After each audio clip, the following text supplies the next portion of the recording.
minutes 5.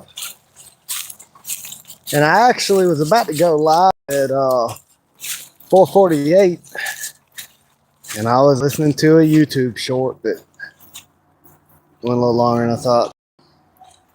So when I come out to the property, a lot of times I don't get good service, and I go back and I watch my lives, and it's all not very well pixelated and everything else. I run this water hose from the pond to fill up this pond liner for about 6 hours yesterday, and I didn't want to run the pump forever and overtax the pump. So I turned it off at about 10 o'clock at night, and I come back out here at about 2 p.m., turned it back on.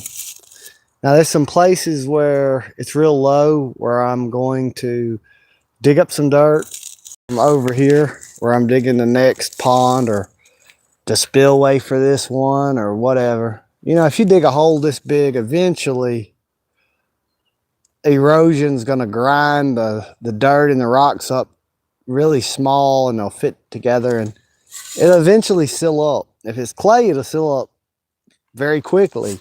If it's sand, it might take 100 years. I don't know. But if this water was to ever get too full, I could drain it into here or move it down this way. I stepped on a nail yesterday, and I stepped on a nail about a week before that. So I don't really feel like walking all the way back in the woods and showing the work that I've done out there today, just because, you know, it hurts to walk. But I'll show this real quick. I made another video about it, but I don't know if I'm gonna post it. There was a little maple tree.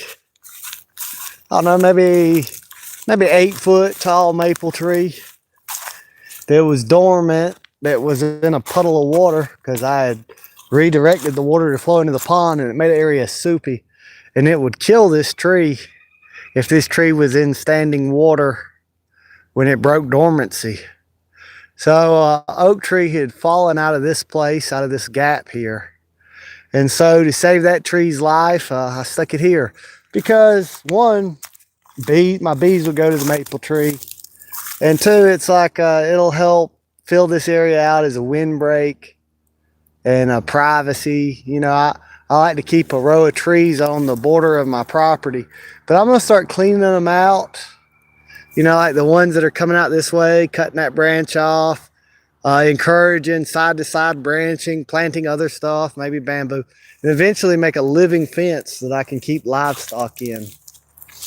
I know I'm on this part of the property, I barely ever have good service, so it might be breaking up and looking all staticky, and I apologize for that, but there's not really much I can do about it.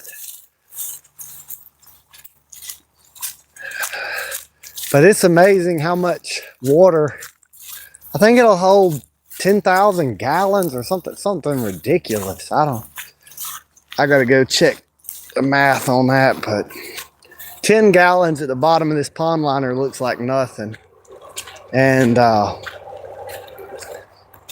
let's see, it's probably been running steady, pumping water out of my pond into here for 8 hours. Hello. So I'm gonna dig some more dirt from here, and I'm gonna lift the pond liner up on and build that edge up higher. And I'm gonna build this up higher. Now that I got more water in it, I can kind of see where the level is.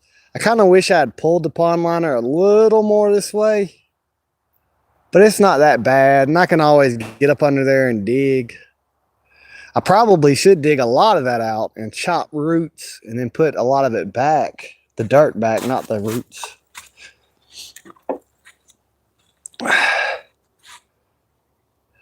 And there's an air bubble, that part's lifted up. Well, let's see, Been cleaning up around the building. There's a lot of briars around there. And a few errands to run today. I got a late start out here. The chickens that come in with that rooster, you know, there was 6 chickens that come in with that new rooster, and one hen that was raised by quail that come in, not part of that group. And the one raised by quail, you know, it had no allegiance to the old group or the new group, so it didn't take it very long. It started to try to join the flock. And 2, it's been, I don't know, 4 or 5 days. They've all stayed with that rooster that won't fight, that always runs away, out of just being bonded with him and living for him for so long. Those 6 hens stayed with him all the way up until last night. 2 of his 6 hens kind of broke off and joined the flock that I've already got. I want them to all become one flock, and that'll eventually happen, but two of his hens ain't loyal. I'm amazed that any of them are loyal to him, you know, because all they've been doing is seeing him run and not stand up for himself and hide and not protect them from the other hens. And, you know, my roosters they don't like to watch hens fight, so they break up the hen fights. And so his hens, every time the old hens that don't want the new hens. You know, the roosters want to accept the new hens, but the hens don't. And every time they try to pick on the new hens, the roosters I've been having go and break it up. So they're seeing that he's not protecting them. He's just hiding all the time. And there's 4 hens still loyal to him, still hang around and don't want nothing to do with the new chickens. And that kind of surprises me. But they've been together for, I don't know, maybe 2 years, so. That area right there, I'm gonna build it up higher. I want to try to get this to hold as much water as possible. And now that I dug that middle section out, now that I dug that middle section out that used to be right there, you know, there used to be a tarp here. I dug that out. And that brought the tarp almost all the way out the same distance as before. I think this laid out a little better, will hold more water than it in the tarp together. The tarp dry rotted. I tried to save it, but it just ripped so easily. I'll probably, I don't know. I don't like to throw things away. I normally figure out how to, like I built a billfold out of duct tape, and then I built a billfold out of the rattlesnake, and I normally, Brittany has a hard time getting me to throw away anything because I know how to make so much stuff with so much stuff. So I just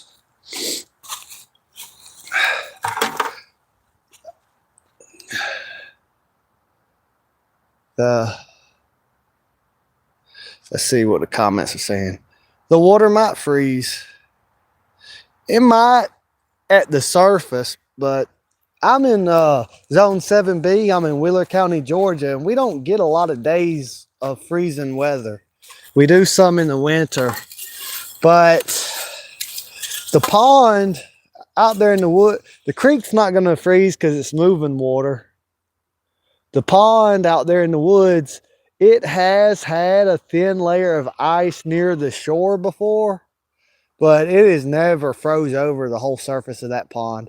And even this little shallow water hole here that I water my fruit trees from, last winter, it didn't even, I don't think it ever froze over, which we didn't have too cold of a winter. Now I know it can. When this gets full though, it'll probably be 2-3 foot of water. Last time, you know, the lowest edge was made to run off in the other section because I wanted the fish to be able to swim back and forth. There was only 2 or 3 fish in one side, and I didn't want them to get too inbred. I wanted them to be able to swim and join the other group, but that wasn't really, really that wasn't important. I shouldn't have worried about it. This water hole was made to water fruit trees. And then mosquito fish were put in there to eat out mosquito larvae. And then I should have kept pulling the water out and watering the fruit trees, but I started getting concerned with the fish. Even though I got thousands of them everywhere else and all the other ponds and creeks and everything, I started being scared to take too much water out of here because I didn't want to hurt the fish. Then I started carrying water from way down in the woods. And really, I should have just took the water out, and then I could always move the fish somewhere else or whatever. I don't know. I got my priorities messed up. You know, I should have been, the purpose of all the work of this was to not have to go so far to carry water to the fruit trees. Then I started caring about these fish a little too much. And I can always, you know, if I also take so much water out that which mosquito fish, I don't know how long they could live, but they don't need as much oxygen as most fish. And they can withstand pollution and temperature changes better than most fish. And they can live in 10 gallons of water for a long time without any what do you call it, that adds air to the water. You don't even need to add, it's just they can live in low oxygen so well. So I have a gutter on the side of my chicken pen, and I've got I don't know if it's a 10, 15 gallon bucket, probably 15 gallon. I don't know. It might be 10. It might even be 20 gallon. I don't know. And it collects water, and I got a few mosquito fish in it to keep. I like to put mosquito fish in anything that I collect rainwater in to water the garden, because I don't want sitting water filling up with mosquitoes. And mosquito fish can eat a lot of mosquito larvae. I used to couldn't walk in the woods I'd have mosquitoes constantly landing on me. And I deepened the water out there and connected it all and had it all flow together till I built a creek. And then I had the creek flow in the pond, and then the mosquito fish in the pond swam up the creek. And that took care of my mosquito problem. There's always been a lot of dragonflies eating the mosquitoes, but they just weren't, it wasn't enough. But with the mosquito fish, it's really helped. And the mosquito fish have given the new fish that I put in the pond. See, I started building up the food chain. So my pond didn't have any fish in it. It just had bullfrogs in it. And cranes come in there a lot to eat the bullfrogs. But it didn't have any fish. And I didn't just put bass and bluegill and catfish. I didn't just put fish in there. There was crawdad in there and bullfrog. That's all that was in there. And I added mosquito fish because they can eat the baby crawdads. They can eat mosquitoes. And then the bluegill and the other fish can eat the mosquito fish. And bluegill also eat mosquito larvae. So if the bluegill population takes off and they eat all the oh, one of your videos you already left. I see your comments now, but Axel Stanford G10. I remember seeing that name before, but I think you've changed I don't think you've always had the Kermit the Frog there. One of your videos got 22,000 views. That is awesome. The highest views I've got is I got a video that's got 7,000, I think 7,300. So that's awesome that you got 22,000 views. Proud of you. Good job. And you have a good day and everything. I got to go too, because I ain't going to have too much more time to work out here. I think 2 more hours. And I want to dig some of this out and build up the edge. But y'all have a good day.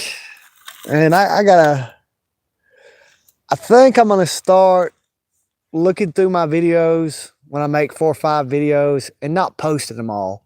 And really just trying to go more for quality than quantity. But to start off with on my channel, I wasn't posting enough videos. And my 3 videos sat there for 6 years doing nothing. And then when I started adding more videos, when you get a few videos that hit 1,000 views, then it starts getting some traction. But peace.